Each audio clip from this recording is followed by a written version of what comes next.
Приказка за карта Таро Слънцето, сърцето на Слънцето.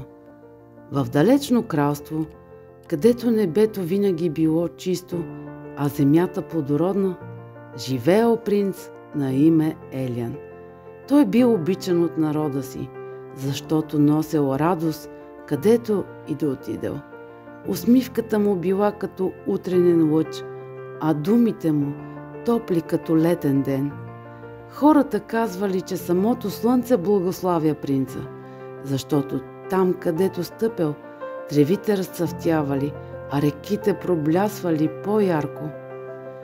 Но един ден завистлив съветник дошъл при краля и прошепнал в ухото му: „Принцът е твърде светъл, твърде обичан, той ще засенчи твоята слава.“ Кралят, заслепен от страха, извикал магиосник, който направи ужасно проклятие, заключил слънчевата сила на принца в кристална топка и я скрил в най-дълбоките дебри на мрака.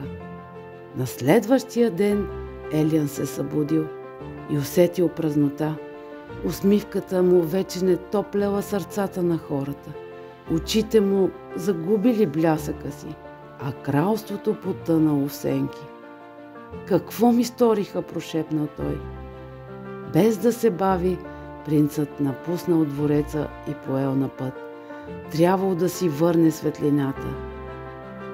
Първо стигнал до долината на страха, където сенки прошепвали: „Не си достоен за светлината, ще се провалиш.“ Но той продължил. После стигнал до огледалната река, където водата показала всичките грешки, всяка болка, която е причинил на другите. „Може би не заслужавам светлината“, прошепнал, но в сърцето си знаел: грешките не определят кой си. Важното е какво избираш да бъдеш сега. И продължил. Накрая стигнал до черната пещера, където се криела кристалната сфера.